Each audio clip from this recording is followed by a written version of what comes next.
Good afternoon. I'm Sophia Arena, and this is Texpatriate's Week in Review. By far the biggest news this week was State Senator Wendy Davis, who finally revealed in an email to the State Press Corps, including Texpatriate, that she would tell the world what's next on October 3rd. The email, which was sent on Tuesday evening, was originally embargoed until 9 a.m. Wednesday morning. However, a number of Austin journalists simply ignored the warning and ran the news immediately. Davis's campaign ended up releasing the announcement shortly before midnight.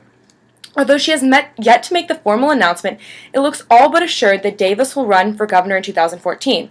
The slow, dramatic build-up to an announcement like this is systemic only of a major electoral announcement. In other statewide news, 3 justices on the Court of Criminal Appeals, the state's court of last resort for criminal cases, will not seek re-election in 2014.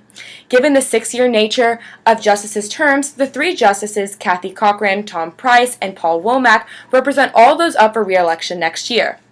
The announcement represents the first major opportunity for Democrats to run a competitive election for these high judicial posts in other 10 years.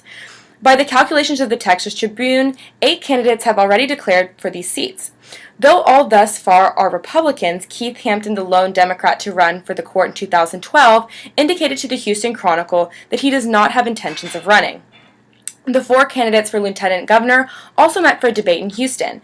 The 4 candidates made some futile comments to outflank each other to the right. The highlights of the meeting occurred when Agriculture Commissioner Todd Staples stated his opposition to laws protecting endangered animals, saying that the critters ought to die anyways, continuing his rambling with, the blind salamander, how long are we going to let that little booger last?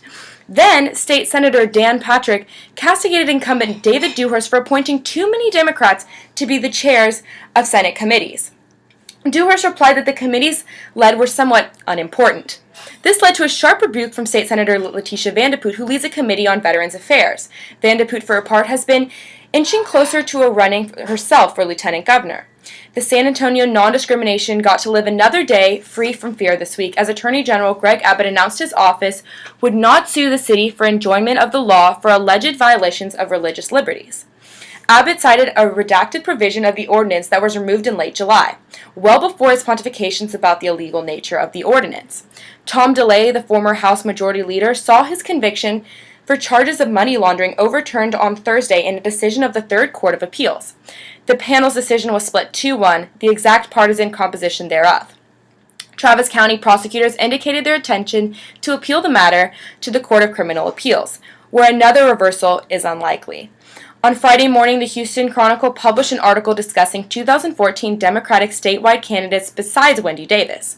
Among the names mentioned were familiar lines such as State Senators Letitia Vandeputte, Royce West, and Kirk White, as well as State Representative Rafael Anchia. However, a new name mentioned as San Antonio State Senator Carlos Uresti, who evidently is considering a bid for Attorney General. Uresti, like Vandeputte, is not up for re-election for Senate in 2014. In county news, the only event that occurred was District Judge Mike Miller, a Democrat, being fined by the Texas Ethics Commissions for charges including not disclosing campaign expenses or donors, as well as giving too much money to a county party. Given the low nature of the fines, $700, it would appear that it involves a somewhat venial offense. However, Texpatriate is continuing to investigate the issue. In city news, both Anise Parker and Ben Hall took aim at one another over their positions on the looming pensions and unfunded liabilities issue in the city of Houston. Both candidates offered up solutions that some would argue are more representative of a Republican candidate. Parker unveiled a plan to end cost of living adjustments for these pensions while allowing beneficiaries to opt into privatized 401k plans. Hall, for his part, suggested that all pensions, except those for longtime workers, be converted into these 401k plans. Endorsements were also fielded from a variety of sources in the mayoral election. The Harris County Young Democrats offered up their selections on Monday evening, including Mayor Anise Parker and Ben Mendez in District I. However, the group declined to endorse in the other contested races, including At-Large 2, At-Large 3, and District D. The American Federation of Teachers, as well as the Service Employees International Union, also endorsed Mayor Parker for re-election. Last but certainly not least, a bizarre saga emerged in the District I City Council election on Thursday afternoon. The alleged frontrunner in the election, Ben Mendez, was thrust into controversy after a key backer of his campaign, William Lawson, withdrew his support in a highly publicized open letter for Mendez's alleged comment of an unspeakably offensive nature. Lawson alleged that Mendez gave a partial blame to the victim in the case of an 11-year-old girl who was gang raped by over 20 grown men in a high-profile case out of Cleveland, Texas.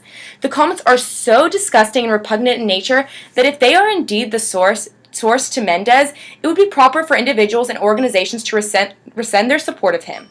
However, definitive proof has not yet been found linking Mendez to the comments, which for Mendez's part he strongly denies. Texpatriate began fielding endorsements themselves this week, with the editorial board supporting a yes vote on Propositions 1 through 5 and 7 through 9. Proposition 6, of course, is the water funding measure. The board is planning to address that issue in a separate editorial. This is Texpatriate's Week in Review.